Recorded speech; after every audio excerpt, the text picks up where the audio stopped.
ഇവനാണ് ഇന്നത്തെ താരം, ഇരുമ്പിപ്പുളി. ചില സ്ഥലത്ത് ഇരുമ്പൻ പുളി എന്നൊക്കെ പറയും കേട്ടോ. അപ്പം നമ്മുടെ ശരീരത്തിൽ ഇരുമ്പിൻ്റെ അംശം കുറച്ചൊന്ന് കൂടിക്കോട്ടല്ലേ. നമുക്കൊരു ഐറ്റം ഉണ്ടാക്കിയാലോ. കുറച്ചൊരു വാടിയതും നല്ല പച്ചയായിട്ടുള്ള കുറച്ച് ഇരുമ്പുപുളി നല്ല ചെറുതായിട്ട് അരിഞ്ഞ് വെക്കുക, 2 പച്ചമുളക്, ഒരു 5-6 വെളുത്തുള്ളി ചെറുതായിട്ട് അരിഞ്ഞതും കുറച്ച് കറിവേപ്പിലയും കൂടി എടുത്ത് വെക്കുക കേട്ടോ.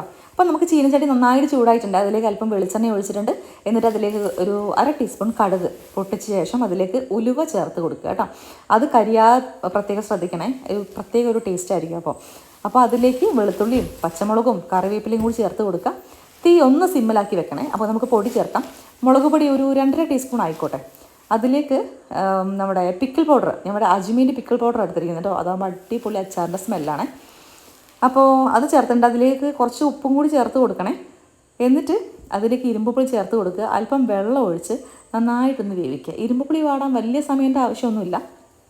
മധുരത്തിന് ആവശ്യമായ ഒരു ശർക്കര ചേർക്കുന്നുണ്ട്. അപ്പോൾ നല്ല തിക്കായിട്ടുള്ള ഗ്രേവി വന്നിട്ടുണ്ട്.